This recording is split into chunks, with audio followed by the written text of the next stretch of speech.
Good morning everyone, my name is Kevin Browne. I'm going to be facilitating today's training session. The three key areas that I'll be covering in the morning session will be looked after children and young people. So first of all, we're going to look at who they are, their outcomes and their experiences. And the important part in that section is that outcomes don't always necessarily reflect the care experience, and we'll hear later on from Dion and Sharon about what that actually means. We'll talk about the new legislation and your own corporate parenting action plan and strategy.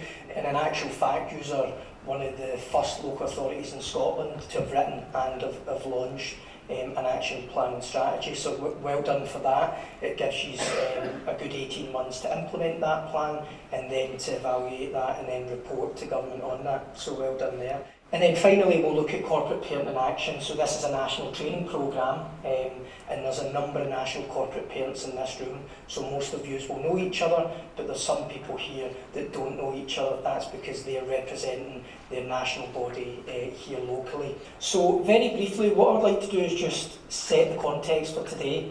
And what I mean by that is just give you a short overview of the numbers looked after children in Scotland, the care placements, the care types nationally, and what our young people's outcomes are nationally across Scotland. So to get started, at the moment, Browne mentioned it earlier, there's 15,404 care experienced children, well looked after children in Scotland. And if you look at that in comparison to the population, it's a very small number, almost 1%. Of our population is care experienced. We know, and most of you in this room will know, that there are various care placement types. But the important thing to bear in mind as we guide you through today's session is that the way care has been constructed, so Browne alluded to this earlier, he described it as a care system. In actual fact, it's a care construct.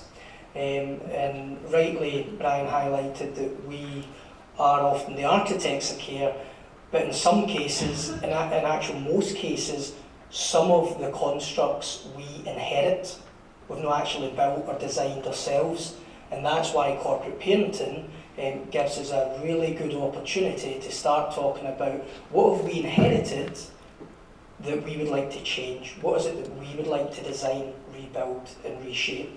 So all of these care constructs have been built quite differently, and if you think about them just for a short moment, if you think about residential childcare, we've got qualified, educated workforce, HNC, SVQ level 3, there's a move towards ensuring that they are qualified to degree level.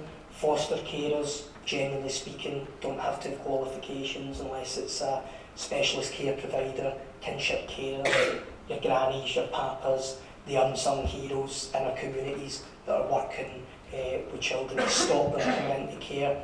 So each of these care placements, they feel very different for our young people. That care experience is very different, and it's important that we bear that in mind through this section.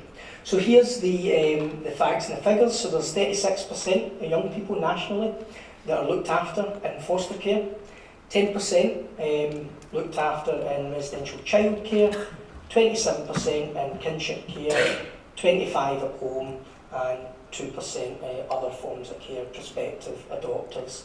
And the important thing to bear in mind as well is that some young people are looked after through disabilities and having complex needs. Why do young people become looked after? This is a continuing trend. Majority of children and young people become looked after through no fault of their own, care and protection. When you break that down, abuse, neglect, parental substance misuse, these are the most common types of reasons that lead to children being looked after. Not always necessarily the view that our community holds, so how can we help our community better engage with that information? And 10% where a criminal offence has been committed. And we know that even when a criminal offence has been committed, there's usually underlying reasons for that type of behaviour. So the way that I like to try and think about care experienced people, looked after children, is to try and look at it through the lens of a child. So it can be a bit abstract when we talk about this group, this 15,000 odd care experienced people.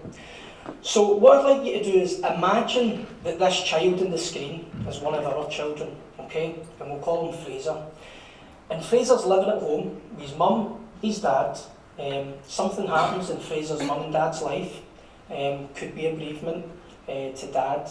Mum struggles, turns to addiction, drugs, alcohol. We put early intervention in at the community level. 6 months goes by, Fraser's mum's still struggling. We explore kinship care options, and it transpires that Fraser has to be taken into care. Okay? So, if you look at Scotland from the outside, we've actually got a very progressive care system.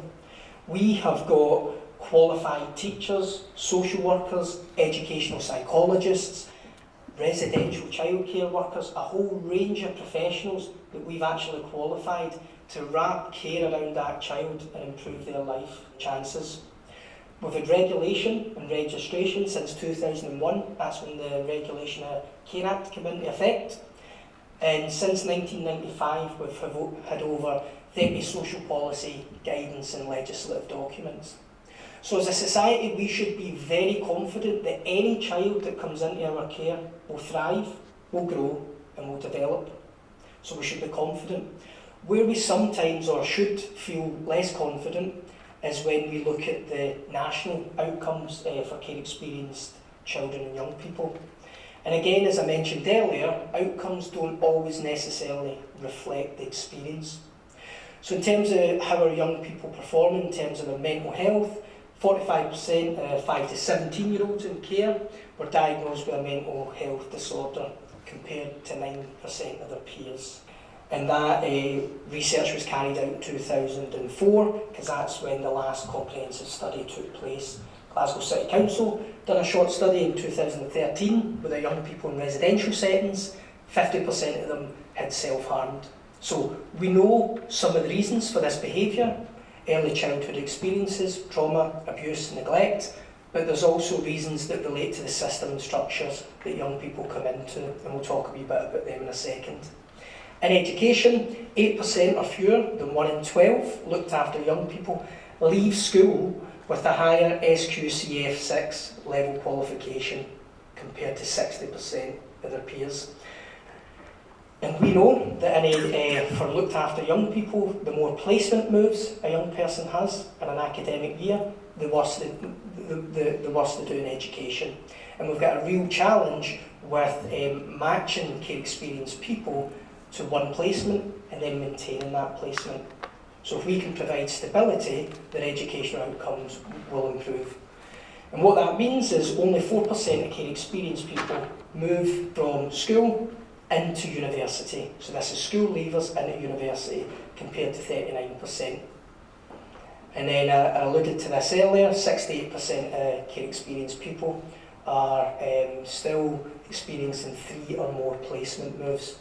So there's real challenges here for us as corporate parents to try and provide our young people with stability, to try and make sure that they get the right opportunities to go to college and university.